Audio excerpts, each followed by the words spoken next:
શ્રી સરદાર પટેલ વિદ્યા મંદિરમાં જોબ કરું છું. ઇંગ્લિશ વિષય છે. અને જ્યારે મને પોતાને મારું જીવન છે જે વધારે સારું કેમ બને, વાહ, કે સારા વિચારો કેમ આપણા જીવનમાં આવે કે જેથી કરીને આપણે બીજાનું ભલું કરીએ, બીજાનું સારું કરીએ. આપણને જે જીવન મળ્યું છે એ ફક્ત ખાલી આપણા માટે જીવવા માટે નથી મળ્યું, પણ જ્યાં સુધી આપણે બીજા માટે જીવન નહીં જીવશું ત્યાં સુધી જીવનનો કોઈ મિનિંગ નથી. આવા વિચારો મને આપના વિડીયોમાંથી અચૂક પ્રેરણા મળે. એટલે હું જ્યારે મારે સુવાનું હોય ને એ પહેલાં અડધી કલાક પહેલાં મનસુખભાઈના વિડીયો અચૂક હું સાંભળું. અને જ્યારે સમય મળે, બપોરના સમય મળે, સાંજના સમય મળે, માઇન્ડ ફ્રેશ કરવા માટે મનસુખભાઈના વિડીયો એટલે અદ્ભુત. કઈ વાત ગમે? બરોબર. મનસુખભાઈના ઘણા બધા એમાં પ્રસંગો છે. એમાં સૌથી વધારે કપલીન,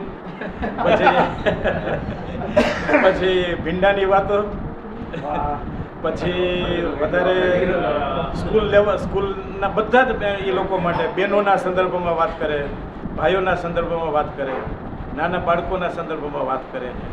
તો બધાને જીવન ઉપયોગી કંઈક ને કંઈક બોધ મળે એવા એ સરસ મજાના જ્ઞાન સાથે ગમત પીરસે.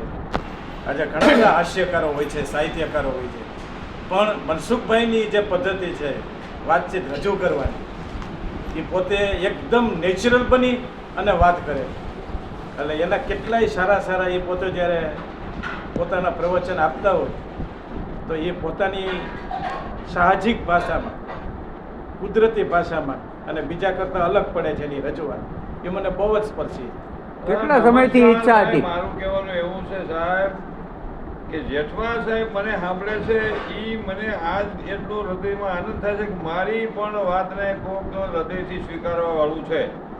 અને જેઠવા સાહેબના અનુસંધાનમાં અનેક વિદ્યાર્થીઓ પણ ખૂબ અભ્યાસ કરીને આગળ જઈ રહ્યા છે ને ઇંગ્લિશમાં પોતાની ખૂબ જ સારી માસ્ટરી છે અને એકદમ પોતે ઉત્સાહી છે.